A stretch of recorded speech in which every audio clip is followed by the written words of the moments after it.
The Q&A series returns for Gameweek 17, where as usual we'll be taking a look at the FPL community questions sent in via Twitter.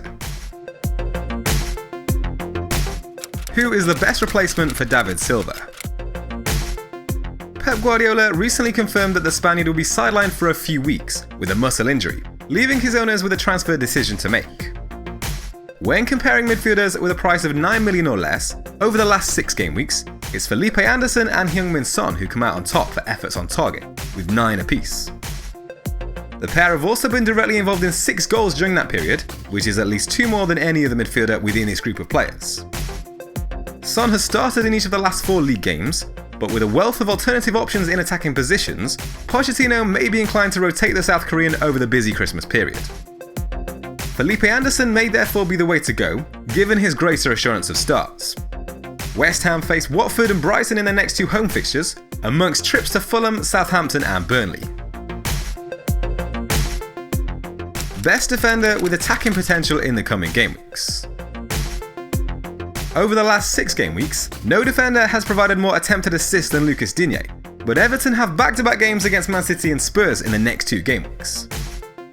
Sead Kolasinac has been the second most creative defender during this period, with 12 attempted assists to Digne's 17, while no defender has created more big chances. Arsenal have a favourable run of fixtures to come, welcoming Burnley and Fulham to the Emirates over the next 6 matches, amongst away trips to Southampton, Brighton and West Ham. Richarlison to Felipe Anderson for Gameweek 17. The West Ham midfielder is certainly a very credible option, with impressive form and great fixtures to match.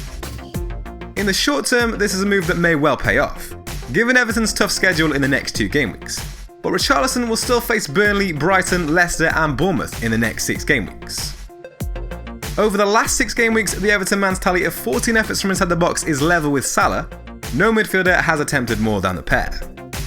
So if you have the spare transfers to use on selling him and buying back after those next 2 matches, it could be something to consider, but there may be more effective longer term transfers to prioritise instead. Potential differential captain picks. Harry Kane looks like a standout captain option ahead of Burnley's trip to Wembley, while Raheem Sterling and Pierre-Emerick Aubameyang are also likely to attract attention, as Man City look to get back to winning ways against Everton, while Arsenal face a Southampton side that have shipped more goals than any other side in the last 6 game weeks. But aside from those popular options, Chelsea's Eden Hazard could be someone to look at for a differential Gameweek 17 captain. Over the last 3 game weeks, no player has recorded more than Hazard's 4 assists, while only Snodgrass has provided more attempted assists amongst midfielders, creating one more chance than the Belgian. Chelsea travel to Brighton this weekend, a side that have faced a total of 167 shots from inside the box this season. Only Fulham and Burnley have allowed opponents more. After scoring 4 goals in his last 2 matches in all competitions, Mo Salah provides another alternative captaincy option, while many will be put off by the meeting with Man United. 7 efforts on target by the Egypt international in the last 4 game weeks is on par with Kane, while only Heung-min Son has fired more with 9. And the Spurs midfielder is a potential high-risk, high-reward choice for captaincy, given his fantastic form, but also considering his potential to be rotated or receive limited minutes. If you do fancy Son to get the start against Burnley this weekend, he's certainly got the form. No midfielder has been directly involved in more goals during the last 4 game weeks, with only Salah and Sané matching the South Koreans' total. Is this the right time for a non-Salah owner to bring Salah in?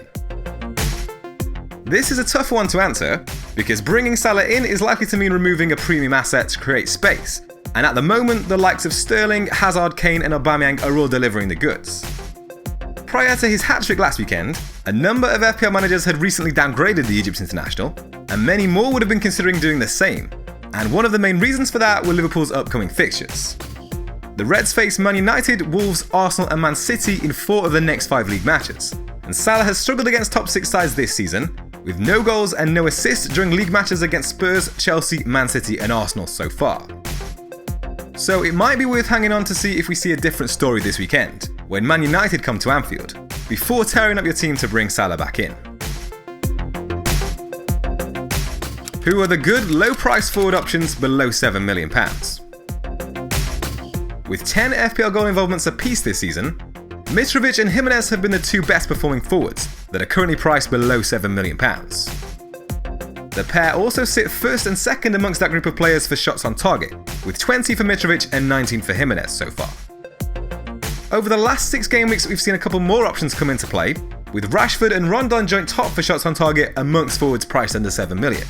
While 9 big chances for Chicharito in that time is at least 4 more than any other player within this group has managed.